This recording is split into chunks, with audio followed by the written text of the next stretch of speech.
A teacher's life is turned upside down when a new student enters his classroom.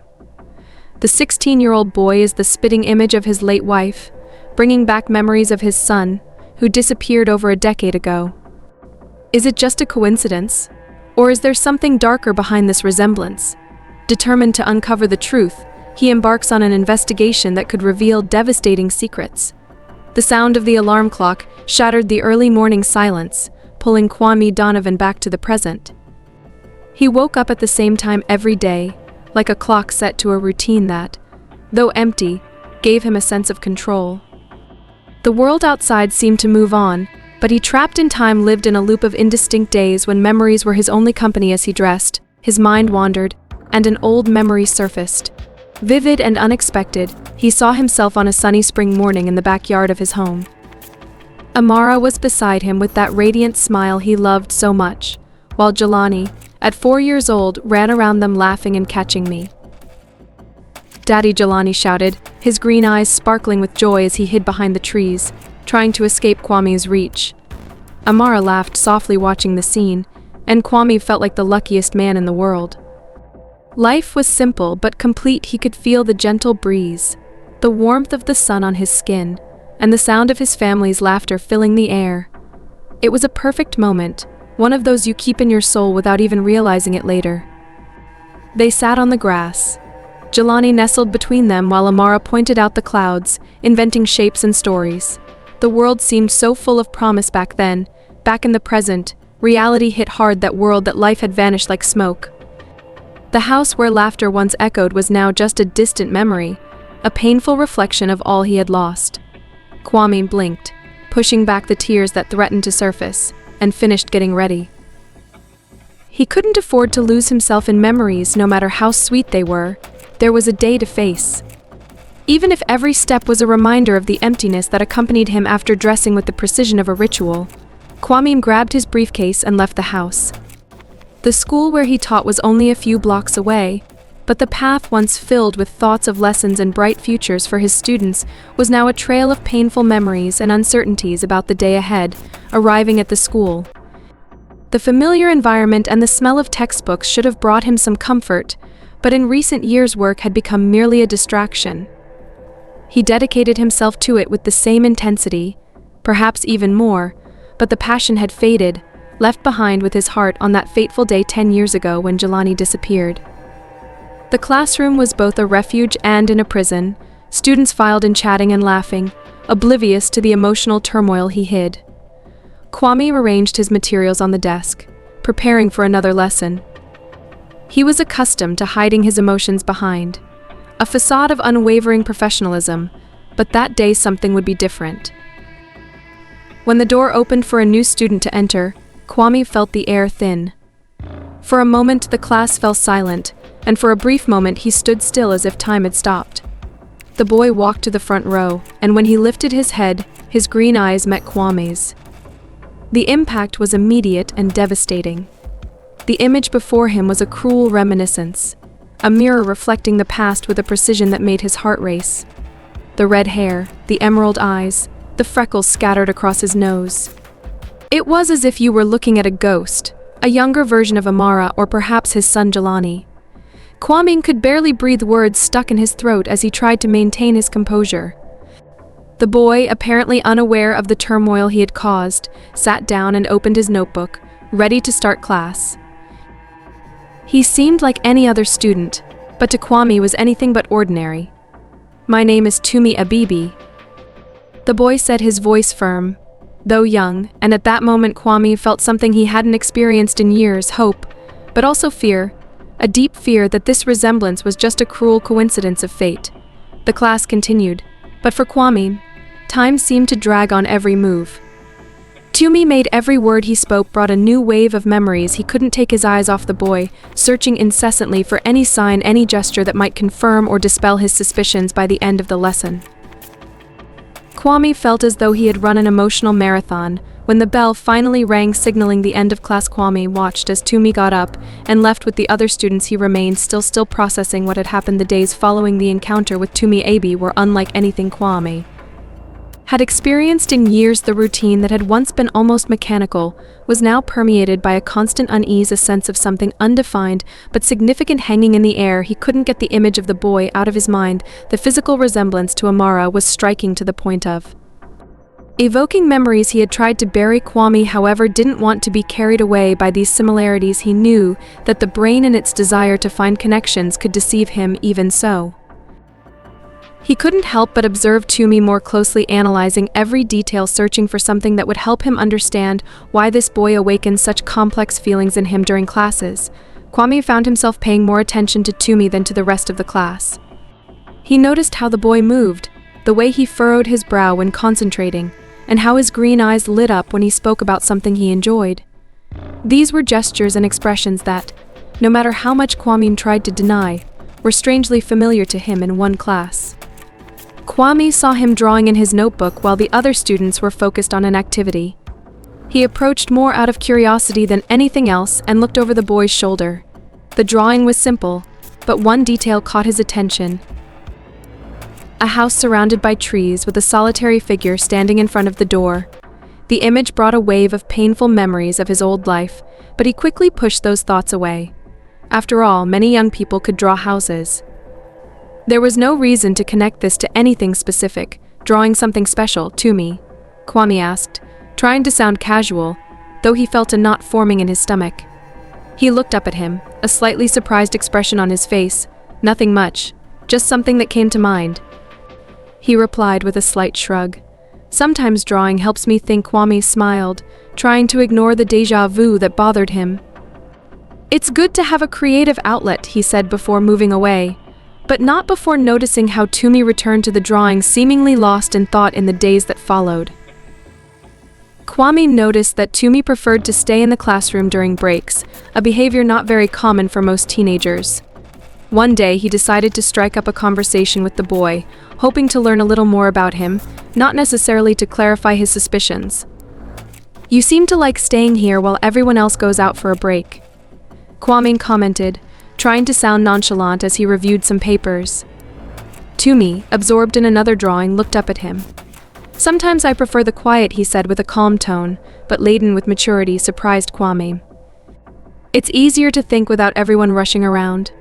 Kwame nodded, understanding that he himself had withdrawn from the world after losing Amara and Jelani, seeking refuge in silence. And do you live nearby with your family? Tumi paused, as if considering his response before speaking. I live with my adoptive mom, he said without showing any hesitation or discomfort.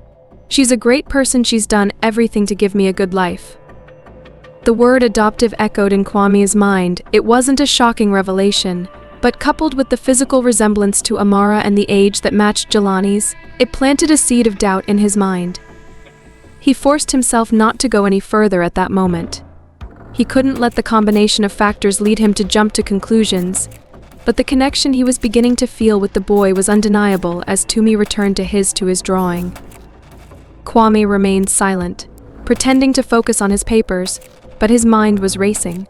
Could it be that fate was playing such a cruel trick on him, or perhaps this coincidence was something more? The doubt began to gnaw at Kwame even as he tried to push it away. He knew he couldn't simply ignore what he was feeling, but he also understood that he needed to be cautious.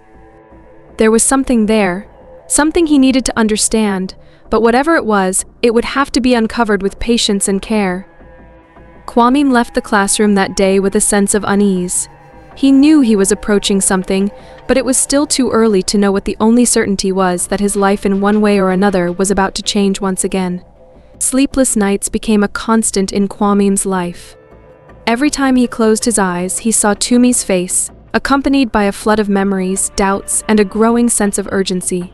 The physical resemblance between Tumi and Amara was disturbing, and discovering that the boy was the same age Jelani would be now, combined with the fact that he was adopted, planted a doubt in Kwame's mind that he couldn't ignore. However, he knew he couldn't jump to conclusions. The idea that Tumi might be his son was tempting, but Kwame was also a cautious man. Someone who had suffered too much from false hopes needed proof, something concrete that would help him understand the truth without risking ruining the life of a boy who, as far as he knew, was happy and safe with his adoptive mother. And so on a cold autumn morning, Kwame made a decision that would change the course of his life. Sitting at the kitchen table with a cup of coffee in his hands, he dialed the number of an old acquaintance, someone who could help him find answers without raising suspicion. Bakari Montgomery, an experienced private detective who had worked on sensitive and complicated cases before, was meticulous, discreet, and above all, trustworthy. The phone rang several times before Bakari's deep, steady voice answered on the other end of the line. Montgomery speaking. Bakari. It's me, Kwame Donovan, Kwame said, trying to control the tremor in his voice. He knew he was about to cross a line from which there might be no return. I need your help. Kwame, it's been a long time. What can I do for you? Bakari's response was calm but direct, as always. Kwame hesitated for a moment. Gathering the courage to explain what he had in mind, I've come across a boy. He bears an uncanny resemblance to my wife Amara. The age matches what Jelani would be now, and he's adopted. I can't get this out of my head. Bakari, I need to know more about him, about his adoption, but I want it done discreetly without anyone noticing. There was a brief silence on the other end of the line before Bakari responded. I understand this is a delicate request, but I'll handle it. I'll start with the basics, where he lives, who the adoptive mother is, when and how the adoption took place, but Kwame, you need to be prepared for any outcome. This might not lead anywhere. Kwame nodded, even though he knew Bakari couldn't see him. I know, I just need clarity. I can't live with this doubt with Bakari's commitment in hand. Kwame spent the following days in a state of controlled anxiety. Each encounter with Toomey at school became a mix of anguish and hope. He observed the boy more closely than ever, searching for subtle clues, but always careful not to show excessive interest. He couldn't afford to make a mistake. If his suspicions were correct, any rash move could ruin everything. Meanwhile, Bakari began his work methodically. His investigation was like a puzzle he assembled piece by piece, searching through public records and adoption files for anything that could confirm or refute Kwame's suspicions. The detective knew that any detail, no matter how small, could be the key to uncovering the truth. On a cold afternoon, a few weeks after their initial contact, Bakari called Kwame. His voice was serious but without alarm. Kwame, I found some information about the boy's adoption. Toomey Abibi. Kwame felt his stomach tighten. What did you find? It's not much yet. Bakari began, always cautious about raising expectations too soon. Toomey was adopted from a small orphanage in another town when he was 4 years old. The documents seemed to be in order, but something caught my attention. The orphanage closed a few years later without much explanation. That in itself doesn't mean much, but the fact that the documentation was transferred to a private adoption agency, which also no longer exists, is strange. Strange how? Kwame asked, growing more uneasy. The documentation for Toomey doesn't have obvious inconsistencies, but the path it followed is unusual. Legitimate adoptions typically leave a clear trail with records in multiple instances. Here there are gaps that make me suspicious. This doesn't prove anything yet, but it justifies a deeper investigation. Kwame closed his eyes, trying to process what he had just heard. It was as if he were getting closer to a dark truth, but he was still surrounded by fog. What do you suggest we do now? I'll keep digging, Bakari said, his voice as controlled as ever. I'll look for anyone who worked at the orphanage or the adoption agency. If there's anything more to discover, I'll find it. Kwame thanked him and hung up the phone, feeling torn. On the one hand, Bakari's discoveries increased his conviction that Toomey could really be Jelani, but on the other hand, the uncertainty of what would come next was paralyzing. He found himself on a delicate threshold where any misstep could have irreversible consequences at school. Kwame tried to maintain his composure as his interactions with Toomey became increasingly significant to him. There was something about the boy that made him want to protect and connect with him, but he didn't know how to do so without exposing his own suspicions. Every smile Toomey gave him, and every word exchanged, was like a double-edged sword cutting Kwame's heart, with the possibility that this boy was indeed his lost son. The days passed slowly, each one laden with the expectation of what Bakari might discover next, and as he waited, Kwame couldn't help but think of all the ways the story could unfold. There were so many unanswered questions, so many paths this investigation could take. He knew he was treading on Dangerous ground, but the possibility of finally finding Jelani, or at least discovering what really happened to him, was something he couldn't ignore. Even if the truth was painful, he was prepared to face it, because anything would be better than living with the doubt that consumed him. And so Kwame continued, caught between hope and fear, awaiting the next step that fate had in store for him, and the boy who with each passing day seemed more and more connected to his past. Kwame sat in a cafe downtown, savoring a rare moment of tranquility. Bakari's investigation was progressing slowly, and each day seemed to bring more questions than answers. He tried to keep his mind focused, but the doubt about Tumi and the increasingly intriguing connection to his own past consumed him. As he waited for his coffee, he noticed a woman entering the cafe. There was something familiar about her posture, the way she carried her bag over her shoulder, but he couldn't place where he knew her from. The woman placed her order at the counter, and as she turned to find a table, her eyes met Kwame's. She froze, her gaze locked on him, and for a brief moment, time seemed to stop. Then an expression of surprise spread across her face, followed by evident nervousness. Kwame. Donovan's voice came out low, almost trembling, laden with disbelief. Kwame blinked, surprised, and his mind began working frantically to identify the woman. "Yes, it's me," he responded, still trying to understand what was happening. "It's me. Zola," she continued, forcing a smile that didn't reach her eyes. "Zola Abibi." It's been a long time. That name rang like a distant bell in Kwame's mind.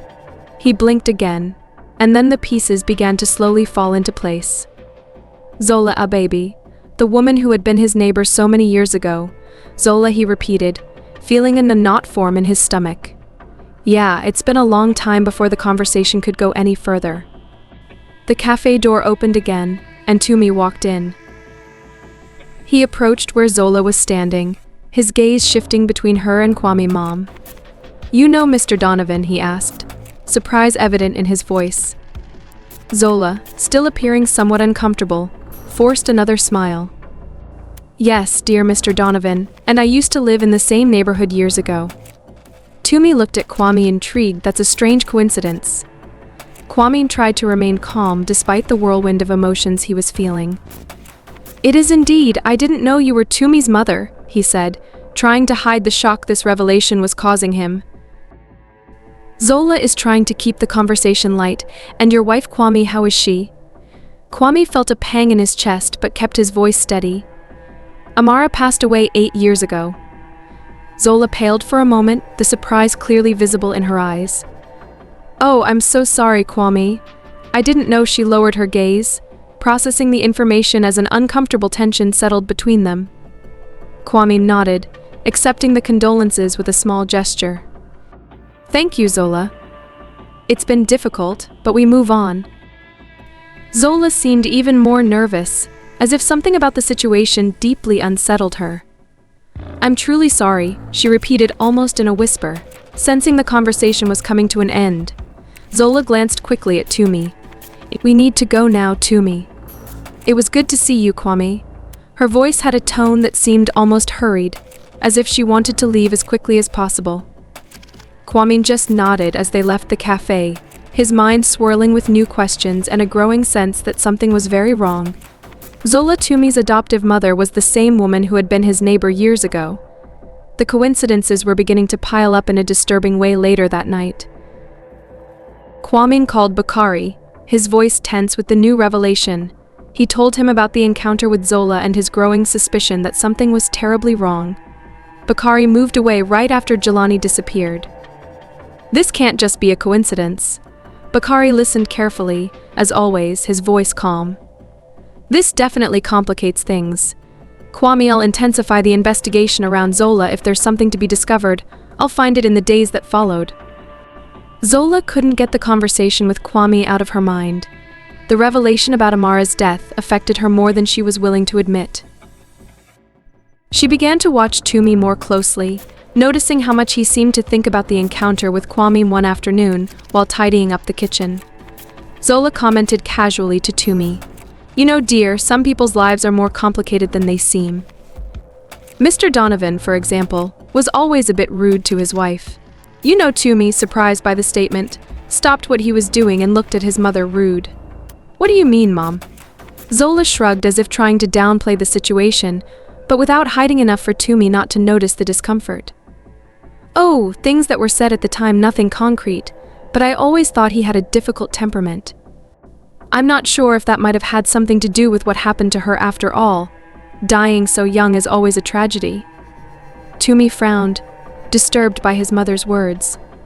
"You think he had something to do with her death?" Zola sighed, appearing reluctant to answer. "I'm not saying that, dear, just that sometimes things aren't what they seem. We should always be careful about who we trust." That's all. She let the words hang in the air. Laden with insinuations, she knew Tumi wouldn't be able to ignore his discomfort. His discomfort grew as he thought about what his mother had said, and doubt began to take root in the following days. Tumi started to distance himself from Kwame. He stopped staying in the classroom after lessons and began to avoid longer conversations, limiting himself to formal greetings and short answers. Kwame noticed the change, and a silent panic began to grow inside him. He knew something was wrong, but he couldn't understand what might be driving Tumi away from him. Zola watched everything with a serious expression, but her thoughts were far from any tranquility. She couldn't allow Kwame to get any closer to Tumi every day that passed. Kwame's presence seemed to bring back memories and questions that Zola preferred to keep buried to her. The past should remain where it was, and any threat to that fragile stability needed to be controlled. Kwame, on the other hand, began to realize that the battle he was about to face would be much more complicated than he had imagined. However, the change in Tumi was undeniable, and he felt that the growing distance between them was driven by forces he needed to uncover as the tension mounted. Kwame knew he was running against time. He needed to find the truth before this distance became insurmountable, but whatever he discovered, it would have to be done with extreme care, or everything could be lost. The days passed with intense silence. Tumi became increasingly reserved, and the distance between him and Kwame only grew. The boy, once open and curious, now avoided the teacher whenever possible, responding to his attempts at conversation with short words and evasive glances. Kwame felt he was losing Tumi, and it tormented him. Something was clearly wrong, and he couldn't help but wonder how much Zola was involved in this sudden change, while Kwame tried to maintain a facade of normalcy. Bakari continued his investigation with his usual precision.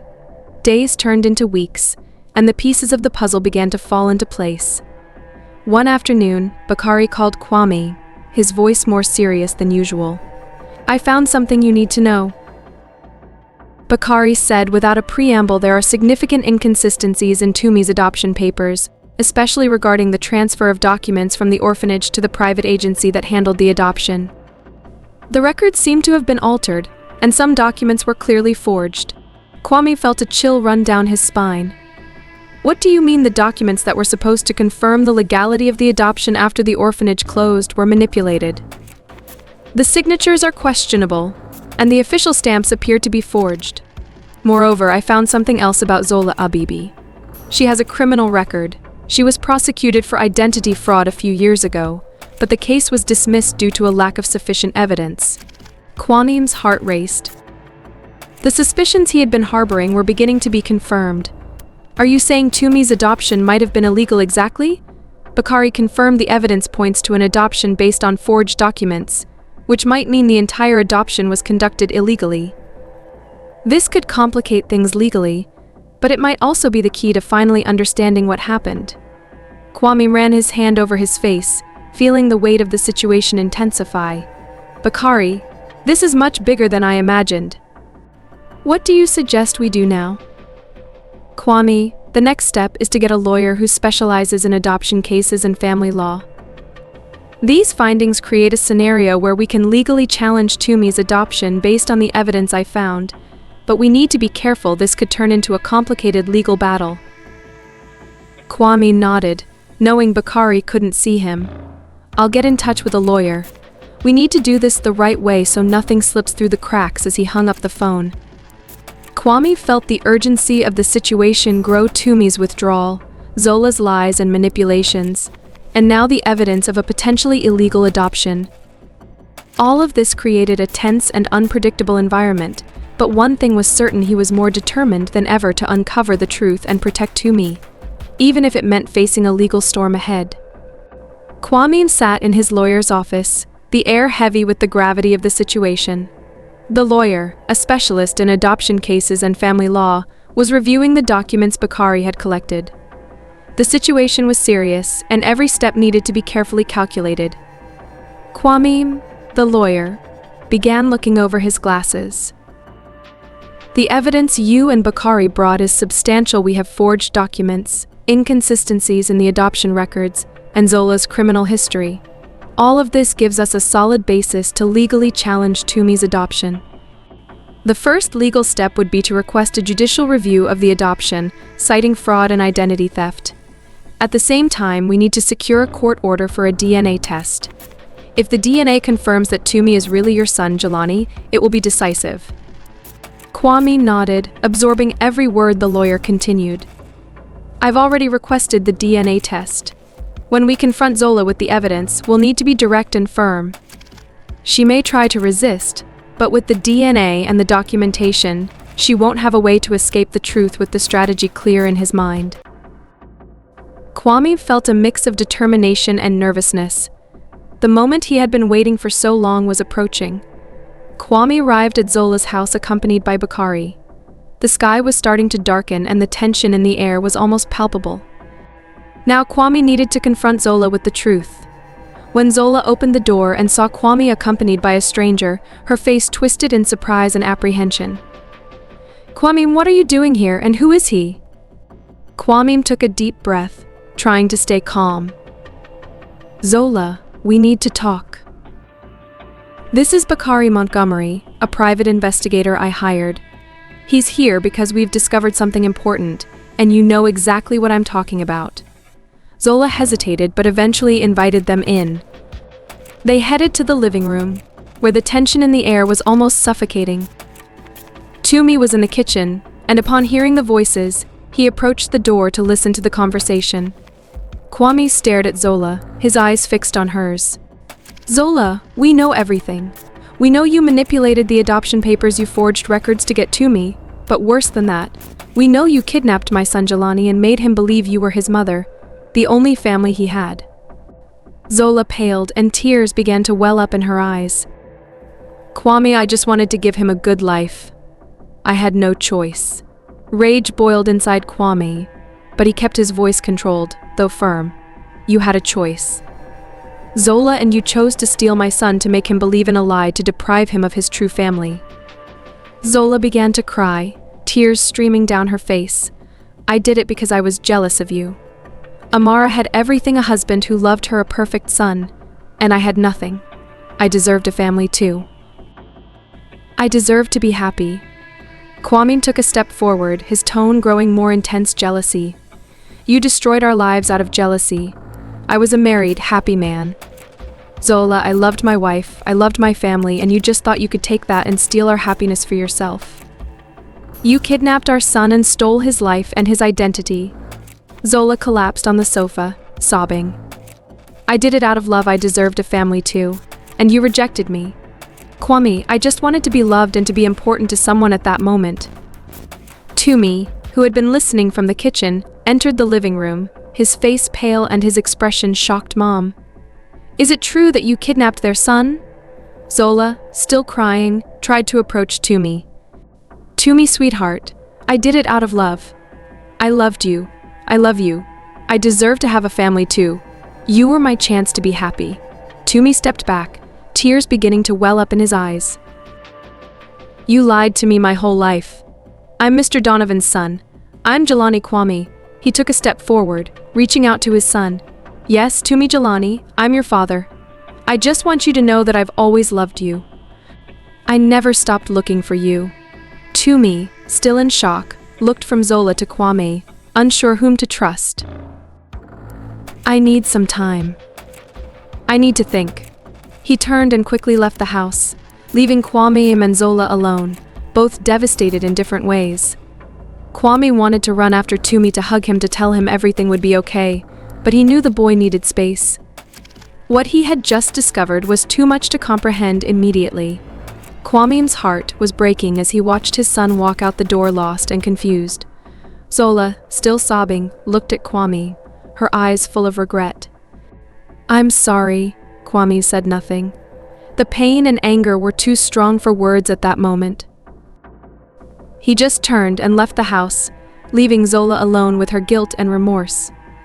As Bakari and Kwame walked back to the car, Kwame felt the weight of what had just happened. He knew the road ahead would be difficult, but he was determined to fight for his son, and now, with the truth finally revealed, he wouldn't give up. The days following the confrontation were intense and emotionally draining, although the DNA test was a mere formality. The confirmation that Tumi was indeed Jelani brought somber relief to Kwame.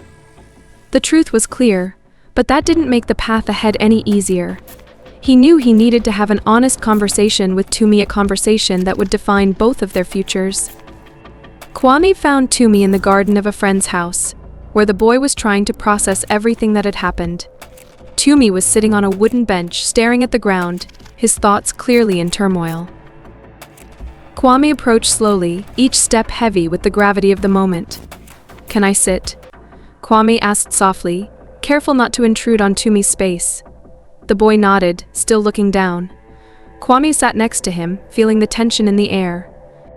There was a long silence between them, full of unspoken feelings and unanswered questions. Kwame began to speak, his voice low and hesitant. "I know all of this is a shock to you, it was for me too, but we need to talk about what's going to happen now." Tumi remained silent, but Kwame could tell he was listening intently with a heavy breath and a pained expression. Kwame continued, "I know you love Zola, she was the only mother you knew, and I understand that, but the truth is she did something very wrong. She took you away from me, and from your mother. She destroyed our lives." Tumi looked up, and Kwame saw the confusion and pain in his eyes. "She loved me. I know she did terrible things, but I believe she loved me." Kwame took a deep breath, pausing before continuing as if each word cost him immense effort. "I don't doubt that she loved you, son, but that doesn't erase what she did. Amara and I were happy you were our world when you disappeared. Your mother's life fell apart." He paused again. His voice was thick with emotion as he remembered those dark days. Amara withered away day by day. She never got over losing you. She sank into a deep depression, and 2 years later she was gone. She died, Tumi. She died of grief from losing you, and I was left alone. Kwame closed his eyes for a moment, trying to hold back the tears that threatened to fall. The pain in his voice was palpable, each word heavy with years of accumulated suffering. "I love you even though I wasn't with you all this time, and that's why I can't let Zola go unpunished. She took everything from me.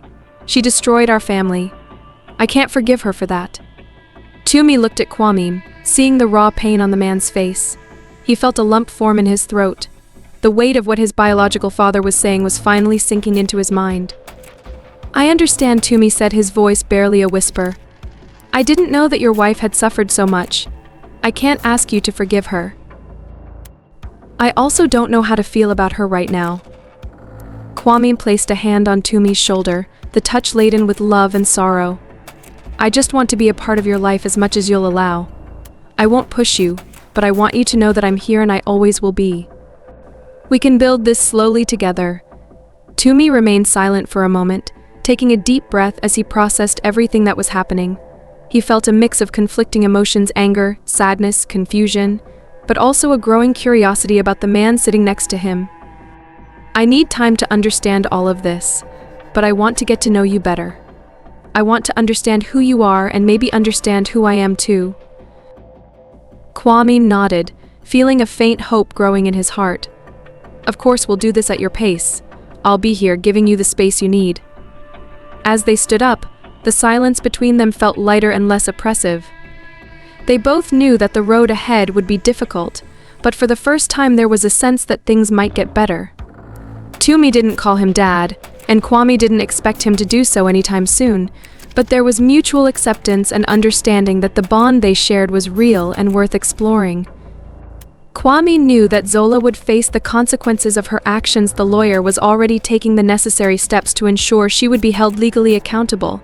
But at that moment, all that mattered was that he and Tumi were beginning to rebuild a fragile relationship, but one full of potential. As they walked away, Kwame felt a new sense of purpose forming within him. He was determined to be the father he had always wanted to be, and with time he knew that he and Tumi, or rather Jelani, could find the peace and happiness they both deserved. 2 years had passed since Tumi discovered his true identity, and although it didn't erase the scars, it had helped to heal them. On that day, the sun shone brightly in the sky, and Kwame's house was filled with laughter and lively voices. Tumi had just landed the job of his dreams, something he had worked hard to achieve, and the occasion called for a celebration. Kwame, watching the scene from the garden, couldn't contain his smile. Seeing Tumi so confident and accomplished was a gift he never thought he would have. Tumi was chatting with some friends, laughing at something someone had said when his eyes met Kwame's. "Hey, Dad, come over here," Tumi called, motioning for Kwame to join the group. Kwame's heart leaped at the sound of the word Dad, although Tumi had started calling him that some time ago. The sound still moved him deeply every time he heard Tumi say it. It was like a confirmation of the bond they had built together. Kwame walked over to the group, his steps light and full of pride. Tumi smiled at him, that smile so reminiscent of Amara. "I was just telling them how you helped me prepare the speech for the interview. I think that's what got me the job." Kwame gave Tumi a light pat on the back, laughing. "I just gave a few tips. The rest was all you, son." Tumi looked at his father with gratitude in his eyes, and for a moment the world around them seemed to disappear. There was something unbreakable between them now, something that time and pain couldn't destroy. Later, when the party began to wind down and Tumi's friends had left, father and son sat in the garden watching the sunset. The silence between them was comfortable, full of understanding and love. Kwame sighed, looking at the horizon. "Your mother would have loved to be here today, Tumi. She would be so proud of you." Tumi nodded, feeling the familiar pang of sadness when thinking about Amara, but also a peace he hadn't felt in a long time. "I know, and I feel like somehow she's here with us." Kwame smiled, a solitary tear escaping his eyes. "She'll always be with us, son, in every step we take, in every moment like this. She's here." Tumi moved closer and hugged Kwame, a simple gesture but full of meaning. "Thank you for never giving up on me, Dad." Kwame returned the hug, feeling a wave of emotion. "I would never give up on you, Tumi. Never." As the sun dipped below the horizon, father and son remained there side by side, ready to face the future together. Life went on, and although the past had been full of pain, the present was a promise of happiness and love.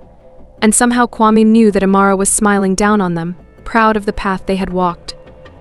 The journey from loss and confusion to reconnection had not been easy, but it had forged an unbreakable bond between them. The days that followed were filled with small, cherished moments that spoke to their resilience. Kwame found himself reminiscing less about the pain of the past and more about the potential of the present and future. Tumi, too, embraced the duality of his identity, balancing the love for the mother who raised him and the newfound bond with the father who had never stopped searching for him. The house, once a place of echoes and longing, is now brimmed with warmth and laughter. Kwame cherished the sight of Tumi pursuing his passions and living out the dreams he'd once thought lost. Each shared meal, conversation, and silent moment in the garden symbolized healing. They began to visit places Amara loved, keeping her spirit a living part of their journey, and talked openly about her, turning memories that once brought tears into stories that celebrated her life. Their new life was woven with hope and a deeper understanding of family, a testament to perseverance, love, and the courage to rebuild. The horizon that once looked uncertain now promised brighter days, filled with laughter, shared dreams, and a sense of peace that had taken years to reclaim.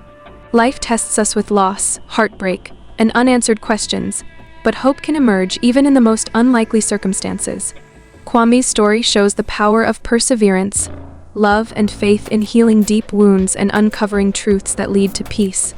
May Allah, the Most Merciful, grant strength to those facing struggles, patience to those searching for answers, and comfort to those grieving. May He guide us to rebuild broken bonds, fill our hearts with hope, and remind us that with faith and love, no obstacle is insurmountable. Amin.